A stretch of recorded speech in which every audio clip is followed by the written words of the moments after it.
श्री स्वामी समर्थ. आज आपण इथं बनवूया मोदकाची भाजी. तर इथं मी मोदकाच्या भाजीसाठी कांदा खोबरं भाजून घेतलं आहे, असं लालसर भाजून घेतलं आणि थोडासा एक अर्धा चमचा अर्धा वाटा टाकला त्याच्यामध्ये.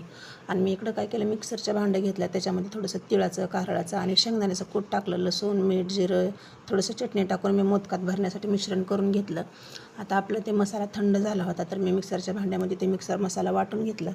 कढईमध्ये तेल टाकलं, मोहरी टाकली आणि जे आपण मसाला केला होता ते टाकला आणि त्याचं चांगलं तेल सुटेस तर परतू दिला.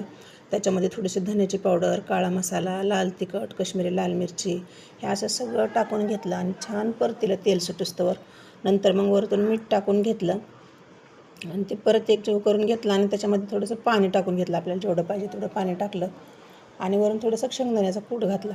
मग इकडं उकळी येऊस तर आपण काय करू, मोदकाची तयारी करूया. इकडं मी बेसन पीठ घेतलं, थोडंसं त्याच्यामध्ये हळद तिखट मीठ टाकून ते थोडासा कसा घट्टसर गोळा मळून घेतला.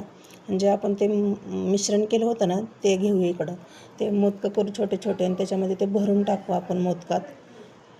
बघा भरलं की असे छान सगळे मोदकं करून घेऊया. माझ्या व्हिडिओला लाईक शेअर फॉलो करा. बघा आता आपल्या इकडं असे मोदकं झाले की लगेच इकडं पाण्याला तोपर्यंत उकळी पण आलेली आहे.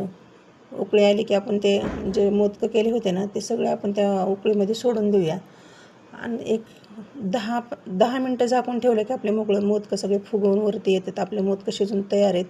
व्हिडिओ पाहिल्याबद्दल धन्यवाद.